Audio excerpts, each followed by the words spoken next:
రే ఓ దైవ జనమా, హల్లెలూయా హల్లెలూయా హల్లెలూయా హల్లెలూయా హల్లెలూయా హల్లెలూయా హల్లెలూయా హల్లెలూయా హల్లెలూయా హల్లెలూయా హల్లెలూయా హల్లెలూయా హల్లెలూయా హల్లెలూయా హల్లెలూయా హల్లెలూయా.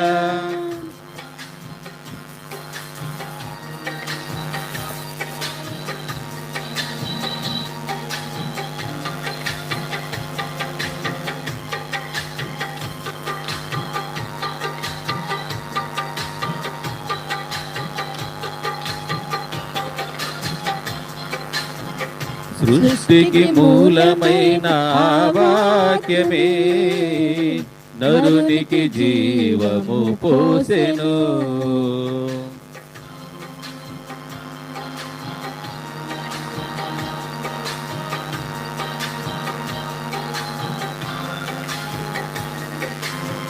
సృష్టికి మూలమైన ఆ వాక్యమే నరునికి జీవము పోసెను. జీవమైన దేవుని ఆ వాక్యమే మానవాళిని పోషించెను. జీవమైన దేవుని ఆ వాక్యమే మానవాళిని పోషించెను. ఆలించరారే ఓ దైవ జనమా, హల్లెలూయా హల్లెలూయా హల్లెలూయా హల్లెలూయా హల్లెలూయా హల్లెలూయా హల్లెలూయా హల్లెలూయా హల్లెలూయా హల్లెలూయా హల్లెలూయా హల్లెలూయా హల్లెలూయా హల్లెలూయా హల్లెలూయా హల్లెలూయా.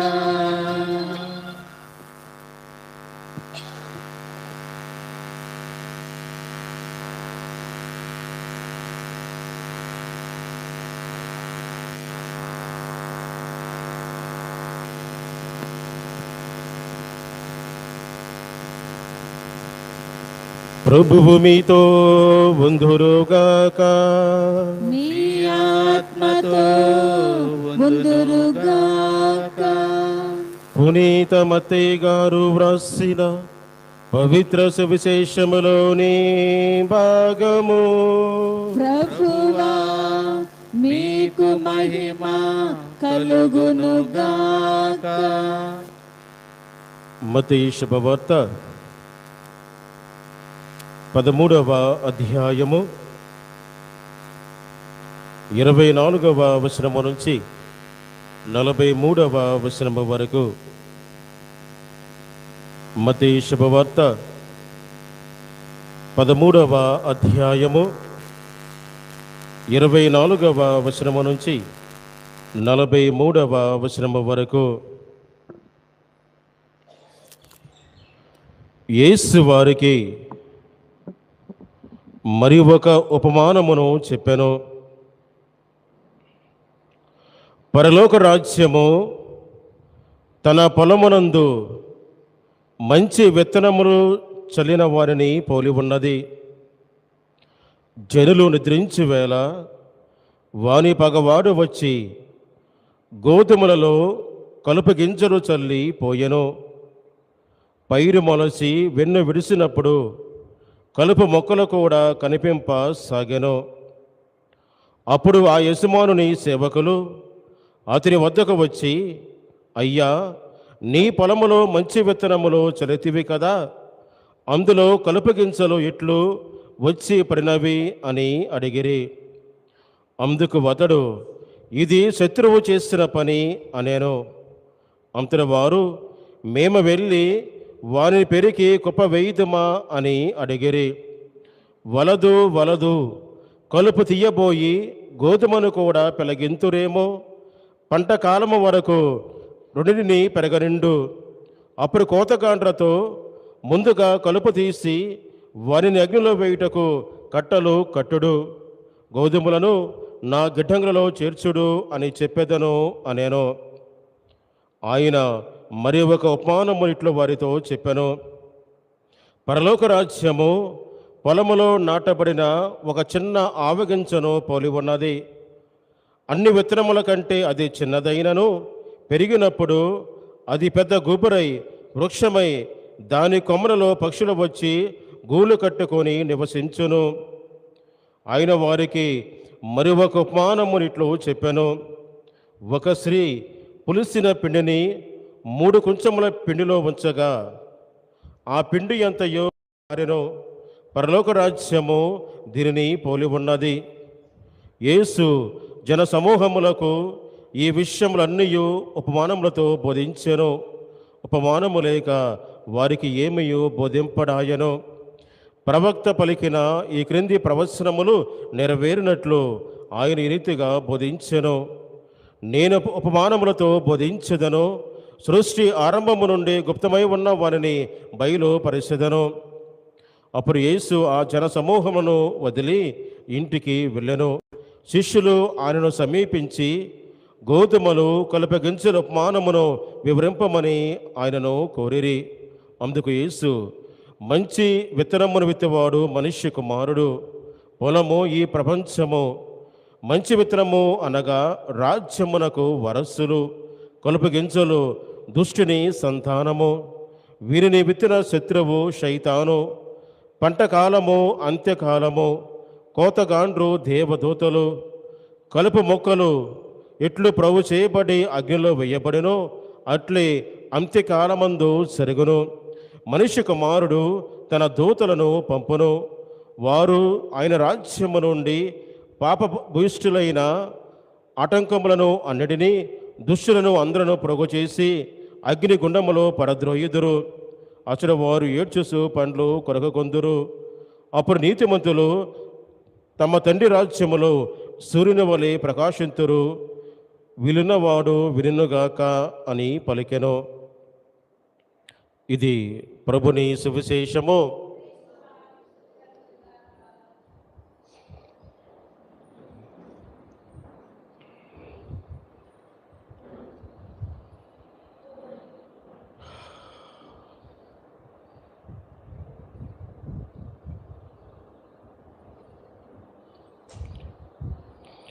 Praise the lord, praise the lord, praise the lord, praise the lord, praise the lord, praise the lord, praise the lord, praise the lord, praise the lord. హల్లెలూయా, హల్లెలూయా, హల్లెలూయా, హల్లెలూయా, హల్లెలూయా, హల్లెలూయా, హల్లెలూయా, హల్లెలూయా, హల్లెలూయా, హల్లెలూయా, హల్లెలూయా. హల్లెలూయా.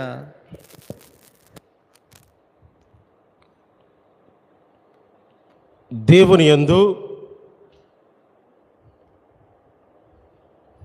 ప్రియమైన సహోదరి సహోదరులారా, దేవుని కృప అనేది ఎంతో మహత్తరమైనది. దేవుని యొక్క జాలి ఎంతో లోతైనది. దేవుడు చూపించే కరుణ నీ పట్ల ఈ లోకములో ఎవరు కూడా నీకు చూపించలేరు. కొన్నిసార్లు మనం అనుకుంటూ ఉంటాము, దేవుడు ఎందుకు పాపాత్ముల్ని ఈ లోకములో ఉంచారు, దేవుడు ఎందుకు పాపాత్ములు కూడా ఈ లోకములో జీవింపచేస్తున్నారు, ఎందుకు సహిస్తున్నారు అన్న ప్రశ్న బహుశా చాలామందికి కలుగుతూ ఉంటుంది. కానీ దేవుడు ఎప్పుడు కూడా ఒక వ్యక్తి తప్పు చేసినప్పుడు దేవుడు వెంటనే ఆ వ్యక్తిని శిక్షించడు. ఒక వ్యక్తి గనక పాపము చేసిన, ఒక వ్యక్తి గనక తప్పు చేసిన, దేవుడు ఆ వ్యక్తిని వెంటనే శిక్షకు గురి చెయ్యడు. దేవుడు ఆ వ్యక్తికి అవకాశాలను ఇస్తూనే ఉంటాడు. నువ్వు మారాలని దేవుడు ప్రతిరోజు కూడా నీకు ఆయన అవకాశాలను ఆయన ఇస్తూనే ఉంటాడు. ఈ రోజు కాకపోతే రేపటి రోజున మారతాడు, రేపు కాకపోతే ఎల్లుండే మారతాడు అని దేవుడు నిన్ను కాపాడుతూనే ఉంటారు. దేవుడు నీకు సహాయము చేస్తూనే ఉంటారు. దేవుడు ఎల్లప్పుడూ కూడా నీకు తోడుగానే ఆయన ఉంటారు.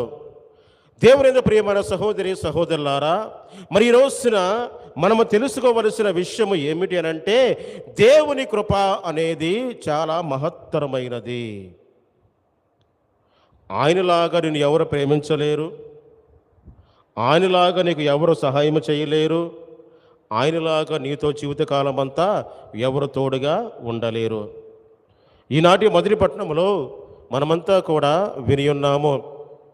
సొలొమోను జ్ఞాన గ్రంథములో మనమంతా కూడా విని ఉన్నాము. సొలొమోను జ్ఞాన గ్రంథము రాసినప్పుడు ఇజ్రాయేల్ ప్రజలు ఐగుప్తు దేశములో అలెగ్జాండ్రియా అనే ప్రదేశంలో వాళ్ళు బానిసలుగా వాళ్ళు పనిచేస్తున్నారు. ఐగుప్తు దేశము దేనికి చిహ్నము అనంటే, వాళ్ళకి ఆచారాలు చాలా ఎక్కువగా ఉంటాయి, మూఢనమ్మకాలు అనేవి చాలా ఎక్కువగా ఉంటాయి.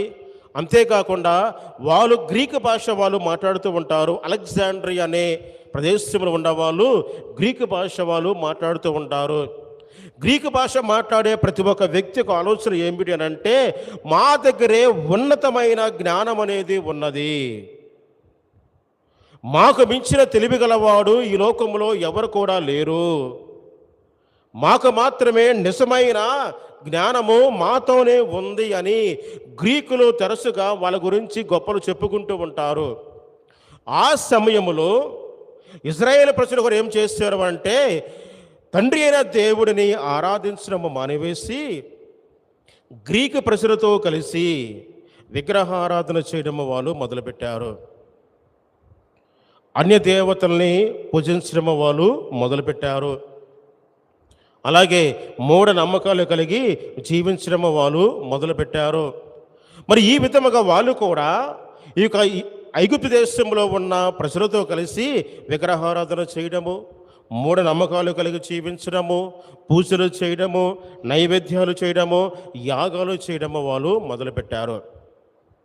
ఆ సమయంలో వాళ్ళకున్న పవిత్రమైన గ్రంథం ఏమని చెప్తుందంటే, దేవుడు త్వరగా కోపడతాడు, దేవుడు కోపిష్టివాడు, దేవుడు సహించడు, దేవుడికి కావలసింది నువ్వు దేవునికి ఇవ్వకపోతే ఆయన నీ మీద పడి నేను వినాశనానికి గురి చేస్తాడు అని ఈ యొక్క గ్రీకు దేశంలో ఉన్న వాళ్ళ యొక్క పవిత్ర గ్రంథం అనేది వాళ్ళకి చెప్తున్న సమయంలో ఒక యూదుడు దేవుడిని నమ్మిన వ్యక్తి వెళ్ళి వాళ్ళ మధ్యకు వెళ్ళి ఈ విధంగా చెప్తున్నారు, మీ దేవుడి కంటే మా దేవుడు గొప్పవాడు, మీ జ్ఞానము కంటే మా జ్ఞానము చాలా గొప్పది, మా దేవుడు ఎంత గొప్పవాడు అంటే మా దేవుడు మహాశక్తిమంతుడు,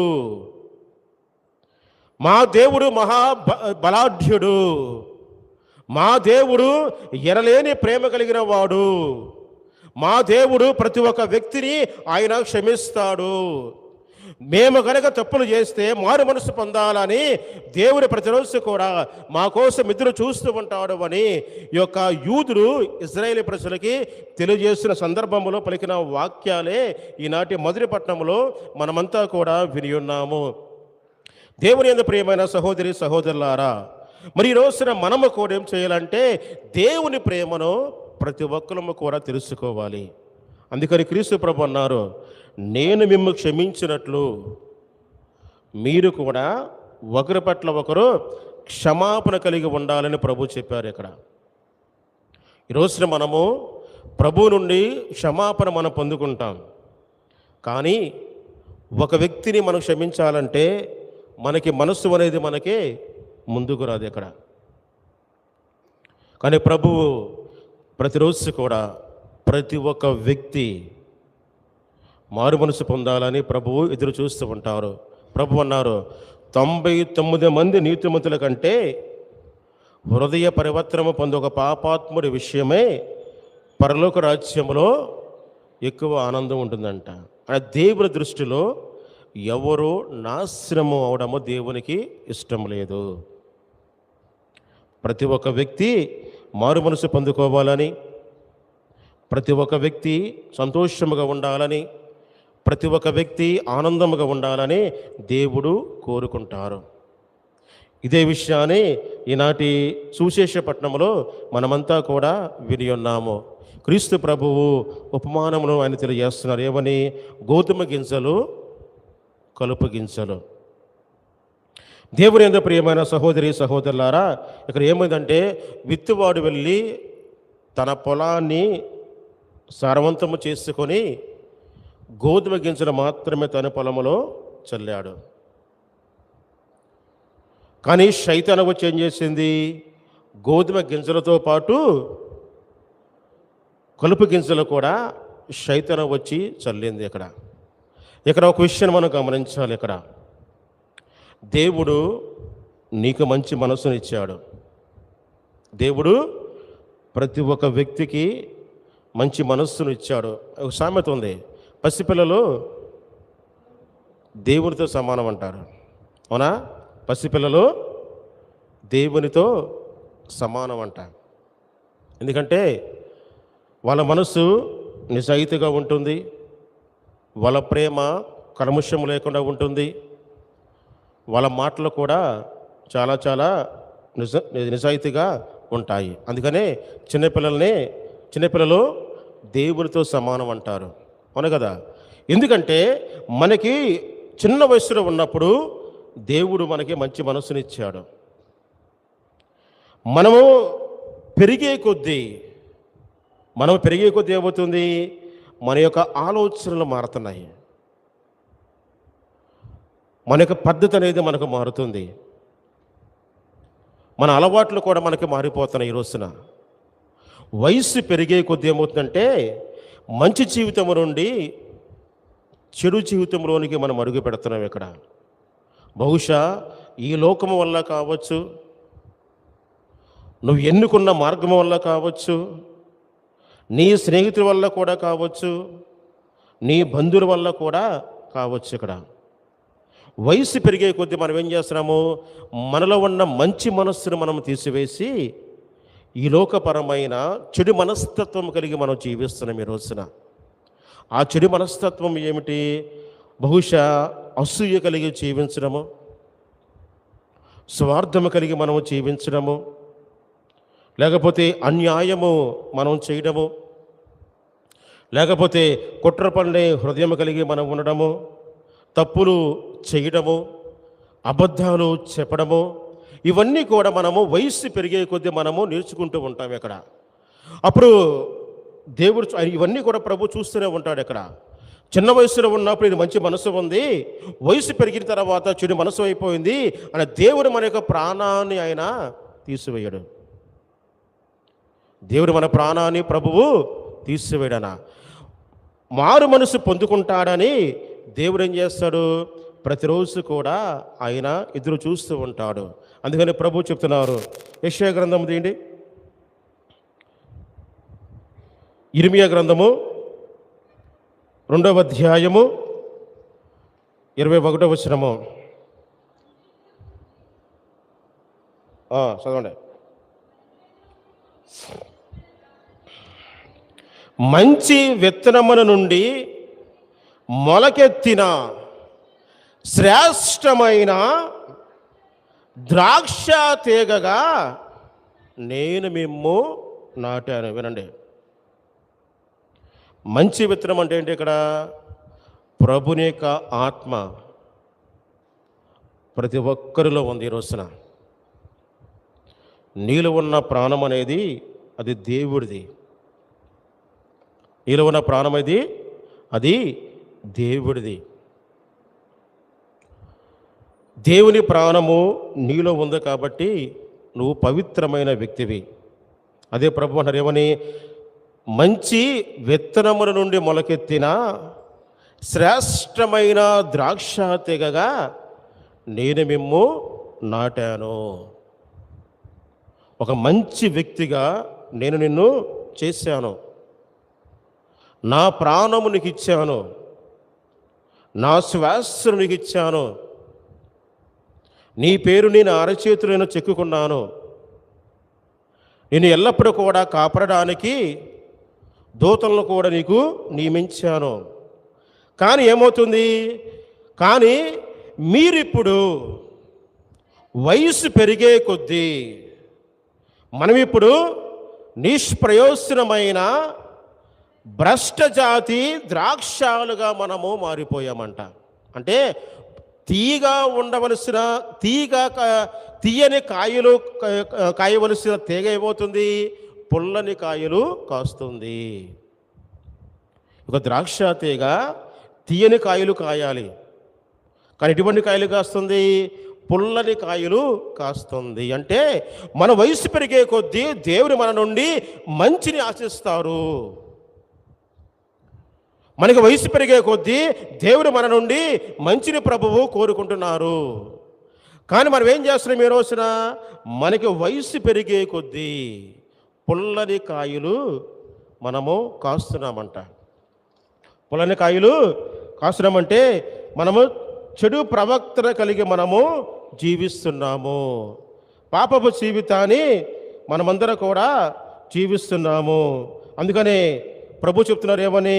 ఇర్మియా గ్రంథము 8వ అధ్యాయము 13వ వచనము.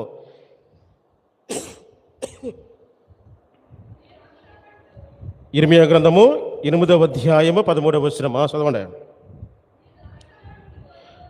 నేను ద్రాక్ష పండ్లు కోయగోరెదను. వినండి, ఇక్కడ ప్రభు ఏమంటారంటే, శ్రేష్టమైన ద్రాక్ష తెగగా నేను మిమ్మల్ని నాటాను, మీకు ప్రాణమునిచ్చాను, నేను మిమ్మల్ని కాపాడుతున్నాను, నేను మీకు ఎల్లప్పుడూ కూడా సహాయం చేస్తున్నాను. ఒక వయసుకి వచ్చిన తర్వాత ద్రాక్ష పండ్లు కోరెదను. ద్రాక్ష పండ్లు కొయ్యాలంటే అంటే మంచిని మీ నుండి నేను ఆశించాను, మానవత్వాన్ని మీ నుండి ఆశించాను, క్షమాపణ మీ నుండి ఆశించాను, దయాహృదయాన్ని మీ నుండి ఆశించాను, ప్రేమ కలిగిన మనస్తత్వాన్ని మీ నుండి ఆశించాను, సహాయం చేసే మనస్తత్వాన్ని మీ నుండి నేను ఆశించాను. కానీ ద్రాక్ష తీగల మీద పండు లేవంట. వినండి, ద్రాక్ష తీగల మీద ఏం లేవు? పండు లేవు. ఇక్కడ మన జీవితంలో మంచి అనేది మనలో లేదు. ఇక్కడ మన జీవితంలో మంచి లేదు, చెడు మాత్రమే ఉంది. ఇక్కడ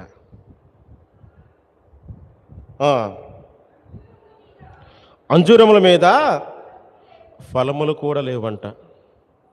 అంజూరపు చెట్టు మీద ఫలములు కూడా లేవు. వారి ఆకులు కూడా వాడిపోయినవి. చాలు. దేవుని ప్రియమైన సహోదరి సహోదరులారా, ప్రభు అన్నారు, శ్రేష్టమైన వ్యక్తిగా నేను నిన్ను మలచి తిని, శ్రేష్టమైన వ్యక్తిగా నేను నిన్ను చేసి తిని. కానీ మనం వయస్సు పెరిగే కొద్దీ ఏమవుతుందంటే మనకు ఆలోచన విధానం అనేది దారి తప్పిపోతుంది. ఈ రోజున మన ప్రవర్తన అనేది దారి తప్పిపోతుంది ఈ రోజున. ఎందుకంటే నువ్వు దేవునికి ఎంత దగ్గర అవుతూ ఉంటావో శైతాను నువ్వు అంతకి వెనక్కి లాక్కొని వెళ్ళిపోతూ ఉంటుంది అక్కడ. కాబట్టి అందుకని ప్రభు అన్నారు, జాగరూకులే ఉండండి, మెలకువతో ఉండండి. ప్రతి క్షణము కూడా మనం ఏం చేయాలంటే ప్రార్థనా జీవితాన్ని మనం జీవించాలి. ఇక్కడ దేవుని ప్రియమైన సహోదరి సహోదరులారా, ఈ రోజున మన కుటుంబాలు కూడా ఇలాగే ఉన్నాయి. మన కుటుంబాలు కూడా ఈ రోజున ఇలాగే ఉన్నాయి. తండ్రి మంచివాడు కావచ్చు, కానీ పిల్లలు వాళ్ళ ప్రవర్తన ఈ రోజున సరిగా బాగోట్లేదు. వాళ్ళ ఆలోచన విధానం ఈ రోజున సరిగా బాగోట్లేదు. అందుకనే ప్రతి ఒక్క తల్లి, ప్రతి ఒక్క తండ్రి ఏం చేయాలంటే పిల్లల్ని ఎప్పుడు కూడా వాళ్ళు అబ్జర్వ్ చేస్తూ ఉండాలంట. వాళ్ళు చేసే పనేంటి, వాళ్ళు మాట్లాడే మాటలేంటి, వాళ్ళ యొక్క ఆలోచన ఏమిటి, వారి యొక్క నడవడిక ఏమిటి, వాళ్ళు చూసే విధానం ఎలా ఉందనేది ప్రతి ఒక్క తల్లి, ప్రతి ఒక్క తండ్రి పిల్లల్ని అబ్జర్వ్ చేస్తూ ఉండాలి. కానీ ఈ రోజుల్లో అలాగ చేయట్లేదు ఇక్కడ. ఈ ఫోన్లు వచ్చిన తర్వాత ఒకడేమో ఒక రూమ్లో పోతాడు, ఇంకొకరేమో ఇంకొక రూమ్లో పోతారు. అవునా? ఫోన్ ఓపెన్ చేస్తారు, ఆ రీల్స్ అని, ఈ రీల్స్ అని, ఆ యూట్యూబ్ అని, ఈ యూట్యూబ్ అని, ఆ సినిమాలు, ఈ సినిమాలు అని గంటల తరబడి చూస్తూనే ఉంటారు. ఈ రోజున పిల్లల గురించి పట్టించుకునే వాళ్ళు ఎవరున్నారు చెప్పండి? ఈ రోజున వాళ్ళకి మంచి చెప్పేది ఎవరున్నారు? వాళ్ళ జీవితం గురించి వివరించేది ఎవరున్నారు ఈ రోజుల్లో? వాళ్ళకి ఆలోచన ఎలా ఉన్నాయని చెప్పేది ఈ రోజుల్లో ఎవరున్నారు? ఒకవేళ మీరు చెప్పినా ఈ రోజున వాళ్ళు వినే పరిస్థితిలో వాళ్ళు లేరు. మనం చెప్పిన ఒకవేళ ఏ సామెత ఉంది, మొక్కే వంగనది మ్రానే వంగున. కాబట్టి చిన్న వయసులోనే పిల్లలకి మంచి బుద్ధులు మనం నేర్పించాలి ఇక్కడ. అదే ప్రభు అన్నారు, శ్రేష్టమైన వ్యక్తిగా నేను మిమ్మల్ని చేశాను, నా ప్రాణమునిచ్చాను, నా ఊపిరినిచ్చాను, నా జీవితాన్ని ఇచ్చాను, నా శ్వాసను ఇచ్చాను, నీకోసం నా రక్తాన్ని చిందించాను, నా శరీరాన్ని, నా యొక్క రక్తాన్ని నీకు ఆధ్యాత్మిక ఆహారం ఇస్తున్నాను, నా యొక్క వాక్యముతో నీకు జ్ఞానమునిస్తున్నాను. కానీ నీకు వయస్సు పెరిగే కొద్దీ ఏమవుతుంది? భ్రష్ట జాతి వ్యక్తులుగా మనము మారిపోతున్నాం ఈ రోజున. అంటే కలుపు గింజలు, కలుపు మొక్కలు మన జీవితంలో ఎక్కువైపోతున్నాయి ఇక్కడ. అంటే మంచి కంటే చెడే ఈ రోజున మన జీవితంలో ఎక్కువగా ఉంది. కొద్దిపాటి పులిసిన పిండి మొత్తాన్ని కూడా పులియబార చేస్తుందంట. చిన్న చెడు మనస్తత్వం చాలు మనిషి యొక్క జీవితాన్ని నాశనం చేస్తుంది. చిన్న చెడు మనస్తత్వము చాలు నీ జీవితాన్ని మొత్తాన్ని కూడా అది నాశనం చేస్తుంది. ఈరోజు మనం ఏమంటాము, ఆ కొంచెమే కదనుకుంటాం, ఆ కొంచెమే పెద్దదవుతుంది, అది శరీరం అంతా వ్యాపిస్తుంది. ఆ చెడు విషంలాగా మారిపోయి అవతల వ్యక్తిని అతలాకుతలము చేస్తుంది, అవతల వ్యక్తిని నాశనం చేస్తుంది. కాబట్టి దేవుని ప్రియమైన సహోదరులారా, ఈ రోజున మన మనస్తత్వము ఎలా ఉందని మనం ఆత్మపరిశీలన చేసుకోవాలి. ఇక్కడ వాస్తవం చెప్పాలంటే మన పరిస్థితి ఎలా ఉందంటే, ప్రతి ఒక్క వ్యక్తిలో చెడు అనేది ఉంది. మంచి ఉంది, చెడు ఉంది. మనలో మంచి ఉంది, చెడు ఉంది ప్రతి ఒక్క వ్యక్తిలో. గుడిలో ఉన్నప్పుడు నేను చెప్పిందల్లా మీరు వింటారు, అవునా? గుడిలో ఉన్నప్పుడు నేను చెప్పిందల్లా మీరు వింటారు. గుడి బయటికి వెళ్ళగానే కనీసం నేను పిలిచినా ఒకరు పలకరు, అవును కదా? పిలిచినా ఒకరు పలకరు, చెప్పినా చూద్దాములండి, చేద్దాములని అంటారు, అంతే. అంటే ప్రతి ఒక్క వ్యక్తిలో మంచి ఉంది, అలాగే చెడు కూడా ఉంది. కానీ నువ్వు దేనిని పోషిస్తున్నావు ఇక్కడ? నీవు పోషిస్తున్నావు ఇక్కడ. మంచి మొక్కలు ఉన్నాయి, కలుపు మొక్కలు కూడా ఉన్నాయి. కానీ చెడు అనేది మనుషులు ఎక్కువైతే ఏమవుతుంది? మనిషి విషపూరితముగా మారతాడు.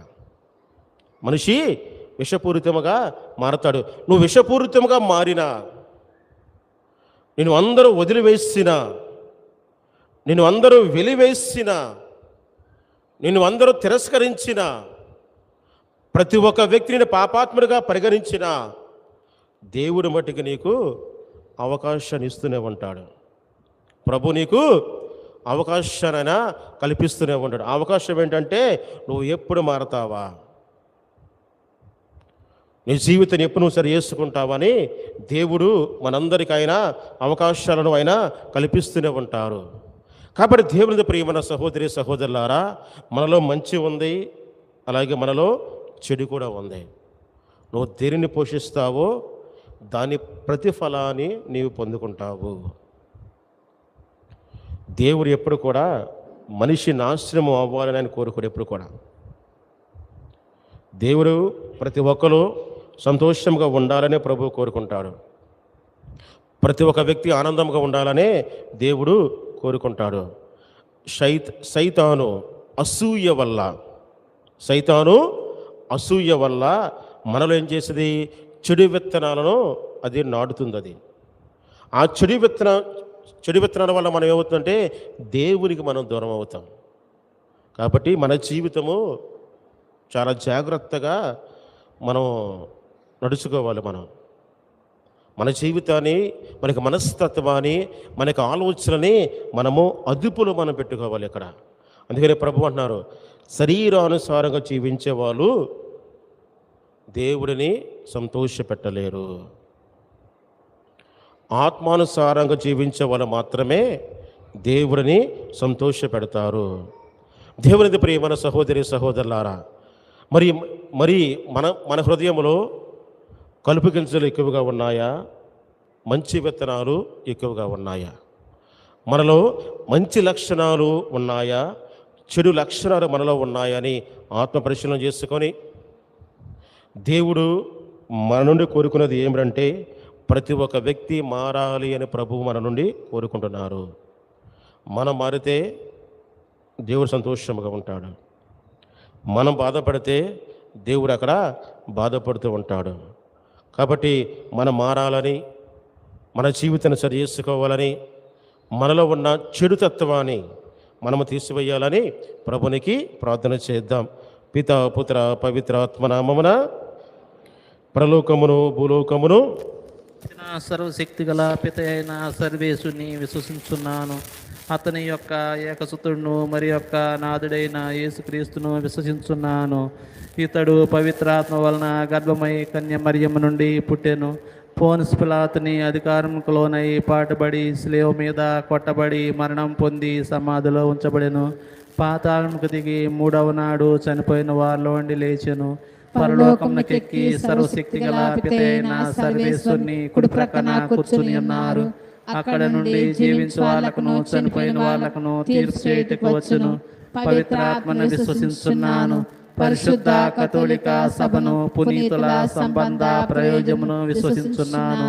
పాపముల మన్నింపును విశ్వసించున్నాను. శరీరం యొక్క ఉత్థానమును విశ్వసించున్నాను. నిత్య జీవమును విశ్వసించున్నాను. ఆమేన్. అందరూ కూర్చోండి.